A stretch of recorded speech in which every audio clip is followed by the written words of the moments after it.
باغي نموت صايق روحي وسط العافية، الجزائر والمغرب كي الحسين والصافية. ويغتصب لك بنتك واختك قدامك. مش منطقي انك تنتقد واحد عايش خير منك. المغرب يستعد لتسويق شوكولاتة ودقيق وقهوة من مستخلصات القنب الهندي. علاش راني نعطيك لكم هذيك المسبقة المقدمات وكذا تاع المغرب ينشط وكذا وكذا باش نوصلوا لهذه النتيجة، انه المغرب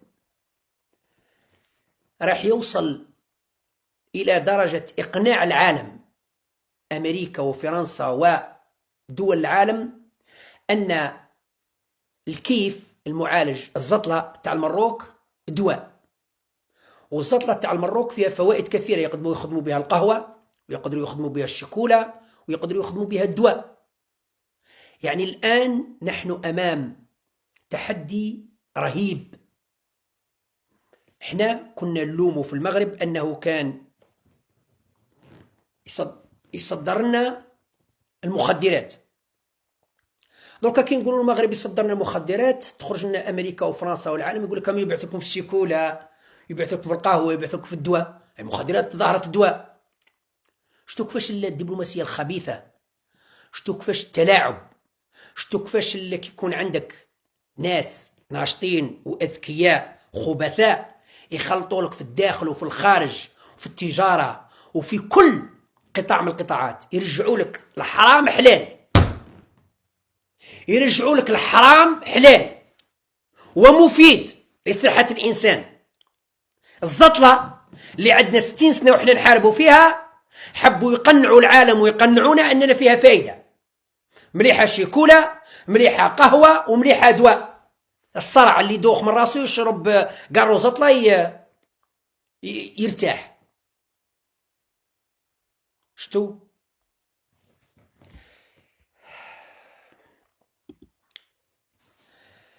لو كان بلدك مضطرا لقبول التدخل الخارجي، من تختار كي يتدخل في بلدك من الدول التالية؟ تدخل الإيراني 5%، تدخل السعودي 27%، تدخل التركي 64%، تدخل الإماراتي 4%. هذا فيصل القاسم طبعا الدرزي العميل والحقير، لأنه راهو يسأل يقول لك لو يختاروك باش واحد يجي يسكن لك في دارك ويتزوج لك مرتك ويغتصب لك بنتك واختك قدامك، ويقول لك اختار من بين هاد الناس اللي يدي لك مرتك ويغتصب لك اختك وبنتك، يتداول عليهم في 3 كل يوم كل ليله مع واحده، وانت تشوف بعينك. واش تخير، السعودي ولا اماراتي ولا قطري ولا تركي؟ يعني شتو الرخص والطحين تاع الدرزي هذا يا الطحان، وين وصلت به الوقاحه، انه يخير الشعب السوري ما بين 4 خيارات. شكون اللي يجي يغتصب لك بنتك؟ شكون اللي يجي يسكن لك في دارك ويقول لك في فراشك؟ شتو الرخص والطحين؟ كاين بعض المرخص عندنا، بعض الطحاحنا عندنا، حتى صحفيين اعلاميين اللي حابين يوصلونا لهذه الدرجه. يقول لك صح احنا كي تزاق علينا واش تحب يجوا يعاونونا تراك خير، ولا الفرنسيين ولا اسبان، ولا حابين يوصلونا هذه القناعه. احنا نقول لهم الله لا يوصلنا لهذا الشيء، لاننا سنتخلص منكم ومن الزريعه تاع جد والديكم الحلوف بالحلوف قبل ما نوصلوا لهذا الشيء. احنا ما نوصلوش لهذا الشيء، نتخلصوا منكم يا طحاحنا قبل ما نوصلوا لهذا الرخص والطحين. اما بالنسبه للعياشه، بالنسبه للبواسه اللي بوسوا يركعوا الملك، ماكم عايشين وضع سياسي مليح، ماكم عايشين وضع اقتصادي مليح، ماكم عايشين وضع اجتماعي مليح. يعني مش منطقي انك تنتقد واحد عايش خير منك. انا هاني قلت لكم بكل صراحة وبكل موضوعية، لو ينتقدني واحد من الخليج، انا كجزائري، مانيش كجزائري في الجزائر مش في اوروبا، كجزائري اعيش في الجزائر، لو ينتقدني خليجي من دول الخليج ويقول انه الجزائريين يعيشون وضع اقتصادي واجتماعي سيء، نقبلها من عنده لانه وضعه خير مني بصراحة. بصح يجي ينتقدني واحد منتن مصنان فايح مشتاق الخبز، يتكاتل هو وولادو على تيبانا خبز، يجي يقول الوضع الاقتصادي والاجتماعي مش مليح في الجزائر، نقولوا انت مهبول. كما قال القناي هذاك تاع القناي هذاك، انت مريض عندني انا. شاب بلال كان يغنيها بكري في مش عارف من عام نشفالو، يقولوا انت مريض عندني انا، انت ثاني انت مريض عندني انا. انت تجي تقارن روحك بالجزائري، سياسيين عايشين خير منكم، شويه حريه نتكلموا ننتقدوا، احنا نقدروا ننتقدوا رئيس الجمهوريه، نقدروا ننتقدوا رئيس اركان الجيش، انتم ما تقدروش تنتقدوا الحموشي او المنصوري او الملك او ولي العهد، مستحيل. اخنوش رئيس الوزراء وتنتقدوه تلاقبوا بي. لقجع تاع البلوطه لو تنتقدوا ما تجيش تبان. اذا احنا في الجانب السياسي عايشين خير منكم. في الجانب الاقتصادي اقتصادنا 10 أضعاف اقتصادكم. في الجانب الاجتماعي الحمد لله الوضع الاجتماعي في الجزائر أفضل بكثير من الوضع الاجتماعي في المغرب وفي كثير من الدول العربية، ما عدا دول الخليج اللي قلت لكم وضعهم الاجتماعي واقتصادي الحمد لله وربي يدومها خير منا، صح. لكن بالنسبة للمغرب كاينش وجه المقارنة. هذه من ناحية. من ناحية ثانية احنا عندنا في الجزائر وضع ديكتاتوري كما يقول البغل تاع وليد كبير، هذا وضع ديكتاتوري وكذا وحري. اوكي، احنا في الجزائر حتى وان كان الوضع ديكتاتوري ويضربونا بالقزول وبالرونجاز، على الاقل رجال، على الاقل تبون راجل، تبون راجل من صلب راجل. شنقريحه ارقاز راجل من صلب راجل. نجي تقارن لي نتايا صوره مثل هذه مثلا جنرال راك تهضر على جنرال هذا يا يجري مور او جدارمي او يجري مور مواطن راجل، جي تقارنوا لي انت مع هذا، هي تقارني انت شنقريحه وتبون مع هذا، او تقارنوا يعني مع هذا. هل تقارن الرئيس تبون او الرئيس شنقريحه مع هذا الشيء او مع هذا الشيء اللي ما فهمتش انا مع من راهو قاعد؟ هي جي تقارن لي هذا اللي راهو في الصوره مع شنقريحه راجل فحل او مع تبون راجل فحل، يعني مش منطقي. يعني مش منطقي انك تجي تقارن الرئيس تبون مع هذا الشيء او شنقريحه مع هذا الشيء، لا وجه المقارنه. احنا عمرنا ما جابوا لنا فضيحه انه شنقريحه ولا تبون خابط ويترمى في الشونزيليزي، مرمي في الشونزيليزي، جامي يجيبوها لنا. وعمره ما صوروا لنا تبون او شنقريحه مع عشيقه في كشمه بار من البارات. العالم كله يعرف باللي تبون يشد لك طاطا اختك يريش، راجل فحل. شنقريحه راجل. اذا اللي يحل فمه لازم يكون بيته من صلب. اعطيني واخي الوصفه تاع البسطيله الله يرحم والديك، حبيت نحط كومون بالماده. ما نقدرش نخون الوطن، ما نقدرش. خيانه للوطن، ما نقدرش. يا المغربيات خرجوا من اللايف حتى تعطيني المقادير تاع الوصفه ورجعوا. ما يقدروش، ما يقدروش. الجزائريين هكذا دايرين ابراهيم، ما نقدروش نخونوا الوطن تاعنا، على بالك. الله غالب خويا ابراهيم، والله العظيم. واخا اعطيني بالالغاز مثلا، اعطيني كاش حاجه. الله يا ولدي ماشي من حقنا يا اختي بنت الجزائر. لامان على بالك بلي واش درت. نقول لك حاجه، انا واش درت غيسامون، ما عندهاش بزاف، عندها واحد 4 شهور سجلت نفسي في اليونسكو. خفت. خفتي خنسلوك. خفت. من نهار اللي سلافيا قال باللي مروكيه، انا غد من ذاك رحت ديريكتومون لليونسكو وسجلت نفسي. خفت يا اخي. الواحد شوف في الوقت هذا الواحد يخاف يا اختي. لحد المطلوب خويا ابراهيم. شوف لازمك تسجلي نفسك في اليونسكو كيما نسجلوا اولادنا. سجلت انا، خلاص سجلت، انني مع القفطان جزائريه. الواحد لازم. وشو على بالك راني لقيت بعد مغاربه يقولوا رانا جزائري في اوروبا، ما على بالكش هذه؟ كيفاش؟ مغاربه في اوروبا يقولوا انا جزائري، ما يرضيش يقول انا مغربي. نورمال بيان سور، عبالك علاش؟ انا معاك يا تحيه الجزائر، تحيه الجزائر. اليوم انا معاكم لان انا تخلصت اليوم، انا تخلصت من هو. اسمع على بالك علاش يقولوا حنا وني دي زالجيريان؟ باسكو يدوزو بارتو، باسكو على بالهم بلي زالجيريان في الخارج ما يدوروش حوله والنيف وما ناس. برافو، يسمى النيف ماشي مساحه، على بالك النيف عندك ماشي في الصوره زعما واحد يكون نيفو كبير، لا على بالي يعني العزه والكرامه والفخر يعني كل ما هو. واش تحبي تقولي واش تحبي تقولي لهاد المغاربه اللي يروحوا في اوروبا يقولوا انا جزائري ما يرضاش يقول انا مغربي، واش تحبي تقولي؟ نو هذه حاجه برايفت، يعني هذه حاجه خاصه بهم، عادي يحب حتى يقول. لا وجهي لي حبيت نسقسيكم على واحد الموضوع مانيش عارف اذا لفت انتباهكم ولا ما لفتش انتباهكم، وهي الصوره اللي ظهر عليها الملك محمد السادس وهو يستقبل ماكرون. على بالي باللي لاحظتوا باللي الشكل تاعو تبدل تقريبا 100%، 100% تغير نهائيا جذريا على الصوره تاعو قبل شهور. والوضع الصحي اللي ماهوش سر، ولكن شوفوا وجهه يا جماعه الواش يشبه. هذا يفكرني بالعياشة اللي كانوا يتمسخروا بجماجم الشهداء، شهداء الجزائر.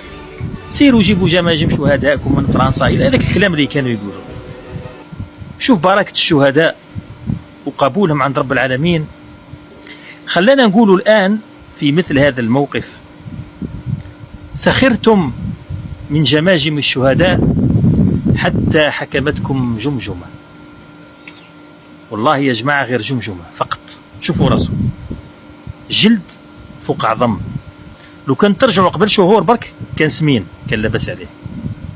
أنا ماهوش من عادتي نستشفى في المرض، لأنه هذا يعني قضاء الله وقدره، ولكن من باب فذكر.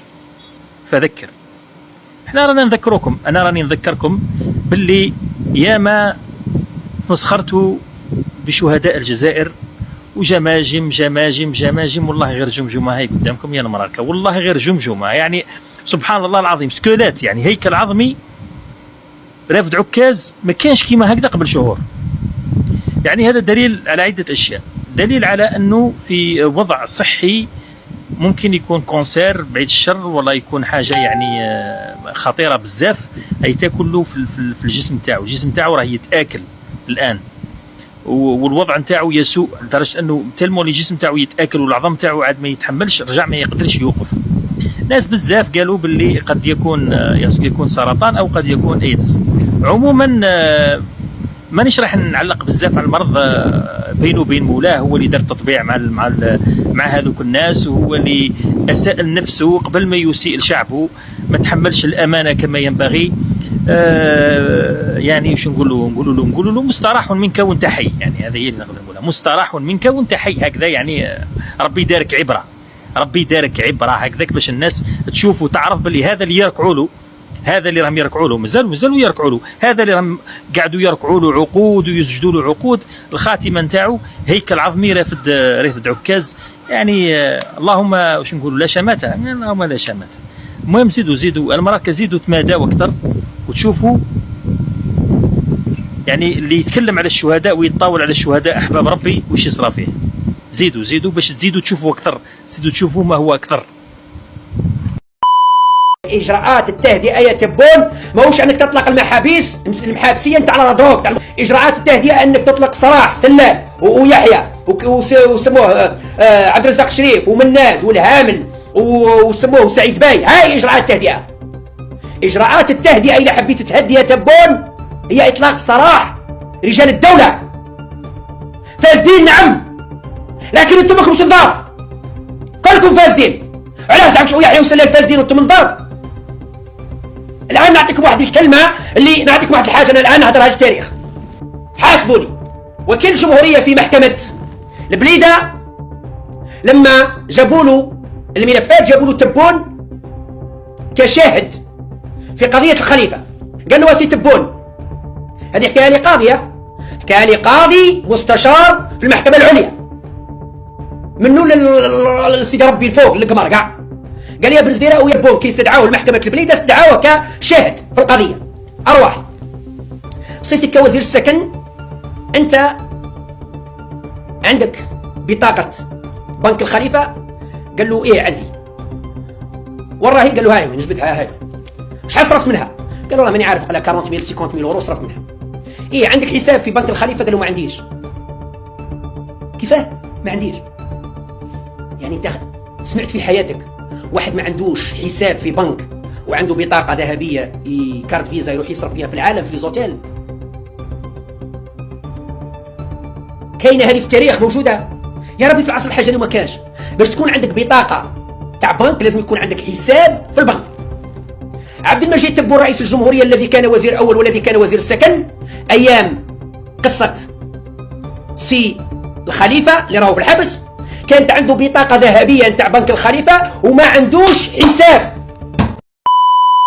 ينعدينها دوله، هيا ينعدينها الدولة. تخلص لما رب السعيد بوتفليقة نطيحوا ذوك في رب تبون ولادو. هيا فكوا علينا رب السوق ينعدي قسامكم كاع. ها خافوا ربي يا سيدي. ها قلنا يا سيدي عباد ربي، قلنا خلونا نستروا الحالة. راكم مادين البلاد للواد،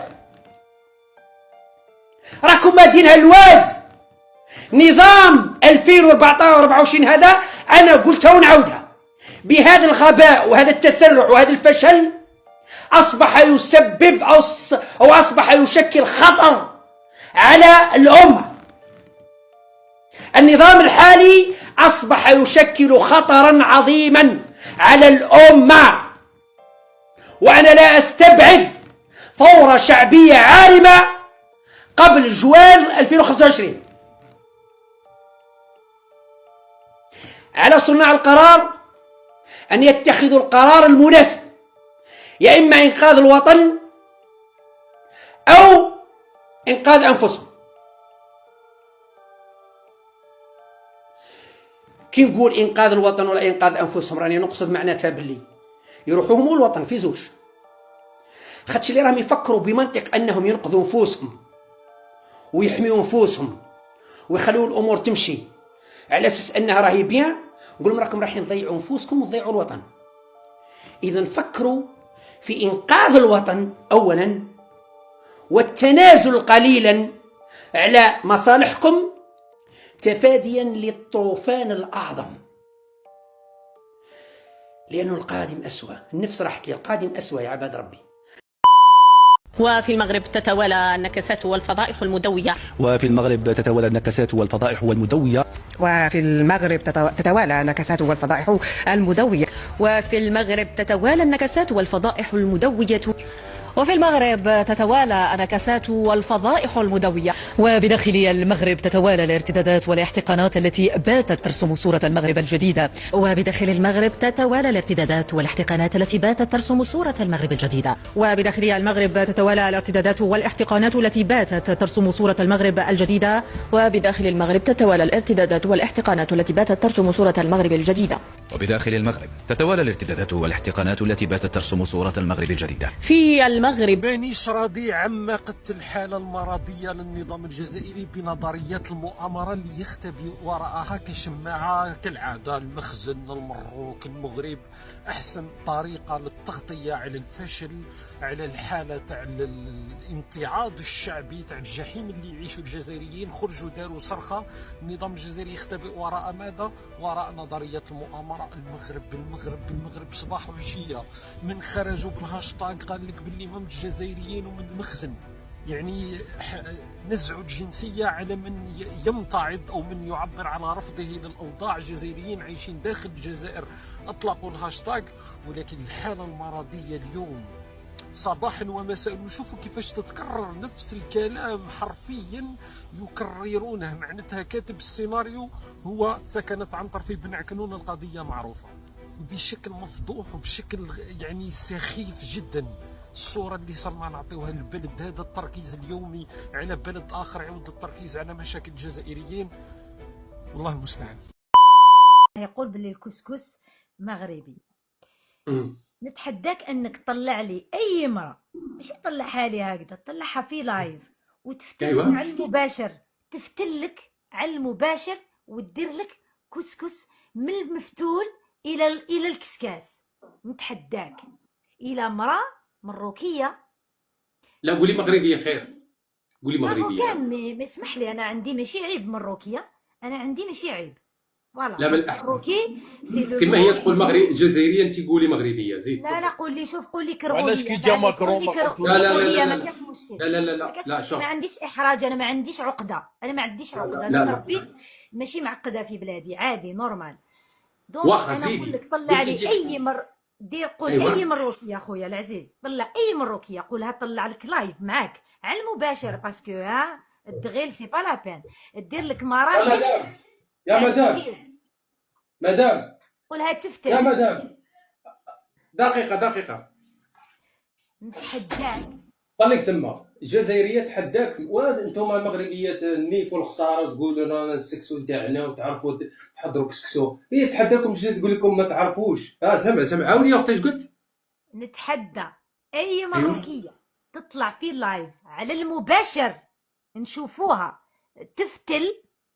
تفتل الطعام، ومن الفتيل هذاك سوغ لو شون، من الفتيل تفور الطعام وتدير الكسكسو. اذا ما تعرفيش يعني كل السكسو اللي كريتو في الحياه نتاعي هذا ما راهوش سكسو، هذا واش نسميه يعني. ولا تدخل اليوتيوب تلقى. لا تدخلي انت اليوتيوب ماشي انا، انت تدخلي تتعلمي اليوتيوب، انا نديرو على الواقع ما نديرش في اليوتيوب. لا حبيبه ديالي نتوما اللي كتدخلوا كتعلموا من لالاكم المغربيه. معليش يا اخي، انت تعرفي ديري، تعرفي تفتلي. نحلوا لايف، نعطيك موعد نحلوا لايف انا وياك، انا نفتل وانت تفتلي، وعلى المباشر سون زاغي. ما كانش دقيقه تغيبي على الكاميرا، تفتلي تورينا المراحل تاع الفتيل يعني من خلال كلامك ديري الكسكس على المباشر.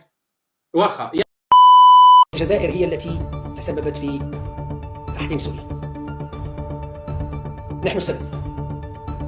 الرئيس تبون يتحمل مسؤولية ما حدث في دمشق. الرئيس تبون وحكومة تبون تتحمل مسؤولية ما يحدث في سوريا.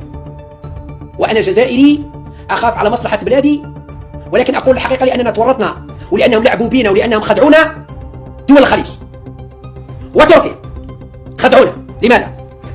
واحد يقول لي لماذا؟ بشار الأسد منذ 2012 وهو بعيد عن الرصة تاع جد العرب نهائيا. من 2012 بعيد عن الرصة تاع العرب، من يفهموا ومدوس معاهم وقاطع العلاقات معاهم. بعد 10 سنوات وهما يقتلوا فيه ويحاربوا فيه ويضايقوا عليه ويديروا له ما قدرولوش، لأن روسيا واقفة معاه وإيران واقفة معاه بميليشياتها، حوثيين وحزب الله وجند الشام والعراق وكذا وكل. 2022 الرئيس تبون